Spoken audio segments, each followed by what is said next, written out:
Hey, good evening. I'm really happy to have you here. My name is Daniel. I was a professional opera singer and beatboxer, and tonight we're going to be listening to Oh Holy Night, performed by Dan Vasc. So this was a donation request from Susan Southard, and if you guys would like me to react to any particular song, my Venmo, my PayPal, and my Patreon are all links in the description below. Feel free to reach out to me through any one of those, and I will be sure to get to it as soon as I can. I will also send you the full reaction and analysis video, aside from just the video that I'll release on YouTube as well, which is primarily just the analysis portion of all of it. And I will also release it to Patreon and to YouTube in accordance with that schedule, but I will release it to you directly the moment it's finished being edited. So I'm really excited to jump into this. I've obviously listened to a ton of Dan, so I know what to expect from him, but he's always really good at surprising me, so I have no idea what to expect aside from his incredible array of talent and skill. So I'm really excited to jump into this classic tune. I'm sure he's going to do an amazing job arranging it. I hope you guys are excited as well, so without any further delay, let's jump into it.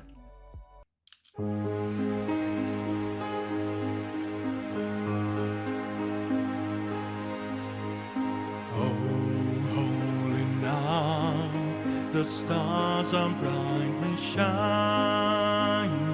It is the night of our dear Savior's birth. Just the beginning of that was so nice. In terms of a classical, traditional style of singing, you wouldn't begin with ho. You wouldn't have that kind of scoop and stress on the O, especially with a vocalized H. Ho.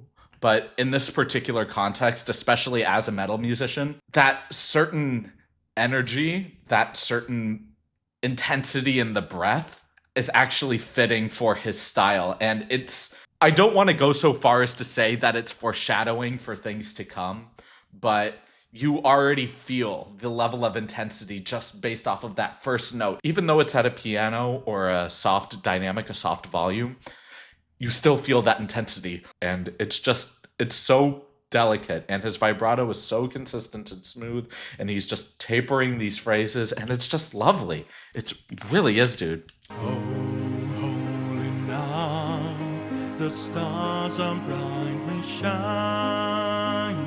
Yeah, and that placement.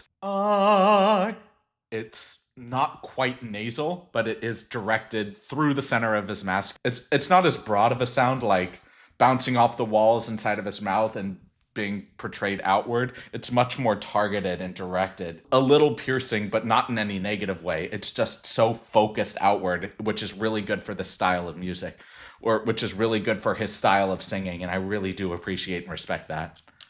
The stars are brightly shining.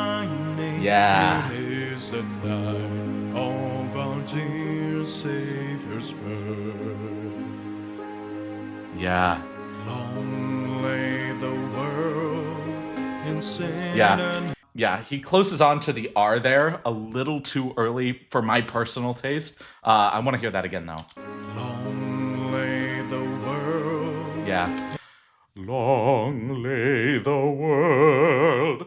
And just clipping on that RLD at the very end of it, I would have preferred a little bit more of, just in terms of, if he's singing this with a classical atmosphere in his own style of singing, if you're going to maintain that classical atmosphere, I would have liked to have clipped that RLD at the very end. But that being said, that's just more of a personal preference on that.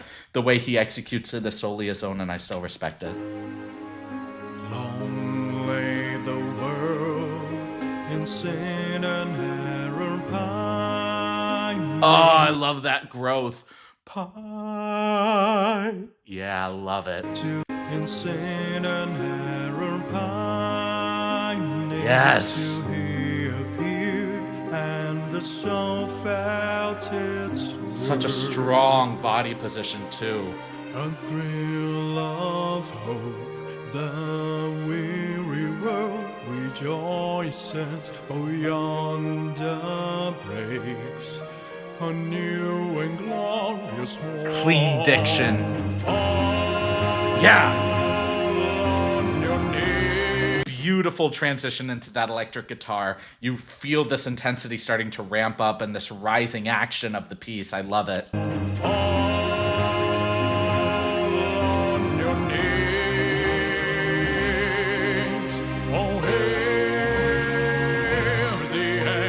Yeah, and he's just doing such a good job holding these straight tones and then incorporating his vibrato right after it. You feel the intensity not just in the electric guitar, but in his voice as well. They're both matching the same level of energy as it progresses through this rising action before the climax of the piece. This is such good building and pacing of the piece. I love it so much, dude.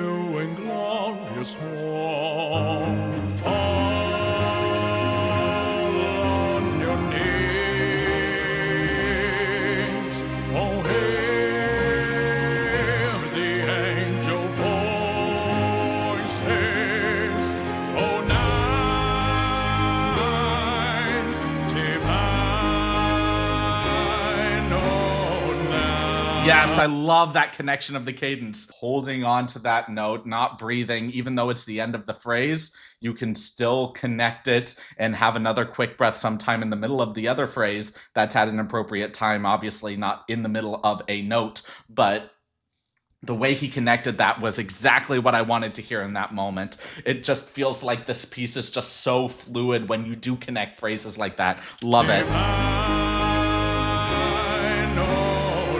And just the way he clipped the end.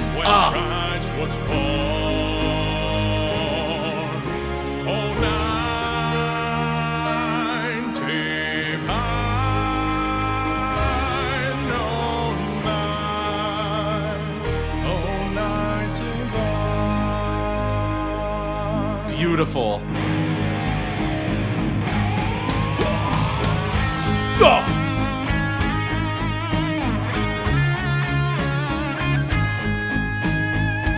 Yeah, in that vibrato. Victor. Stellar, dude. He taught us to love one another. His law is love, and his gospel is Oh, I love that section, dude. Just the fact that we go into that intense energy just for that moment during that guitar line, and then we reel it back in, but we're still now in, instead of being in 4/4, we're now in 6/8, just that 1 2 3 4 5 6 1 2 3 4 5 6, and just the fact that we're now feeling this new energy of the piece, and Dan is still maintaining this classical atmosphere, and he's playing around with the different sounds of his voice, the different textures, just his more marcato notes, those light, bouncier notes, and which is something that we haven't heard so far in the piece. And I just love how he's just incorporating different elements that just keep us so engaged in the piece. Nothing is mundane, nothing is hackneyed, just everything is just so interesting throughout the entirety of the piece, and I love that. He taught us to love one another. His law is love, and his gospel is peace. Chains shall he break, for the slave is our brother, and in his name I love that slide on that too. Yeah.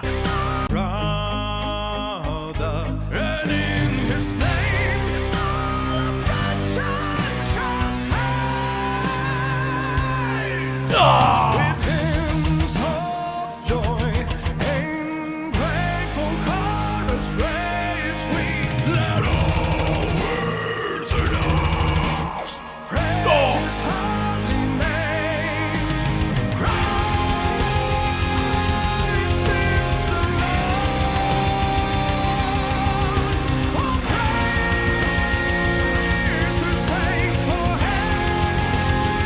Just the fact that he's holding on to this really closed E vowel, very bright, but it doesn't sound as bright as it actually is because, one, it's more opened, even though it is an E vowel, which is very close, very bright. E. You get a lot of space in his mouth to create that E, and especially with the natural timbre of his voice, it feels much more rounded, and it's not as striking as a traditional E would sound. So, it's just so great, dude.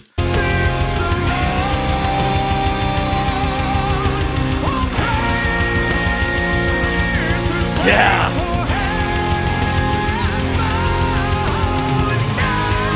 Again, connecting, yeah!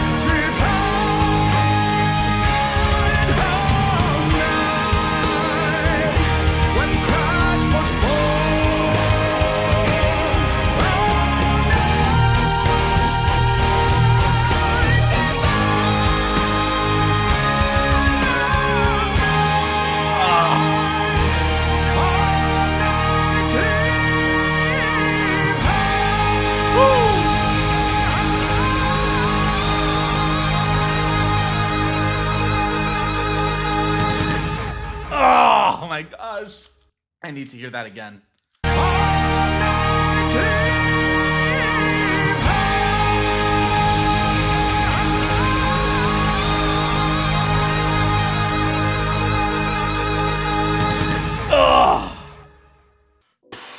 Oh my gosh, dude, I'm sweating again.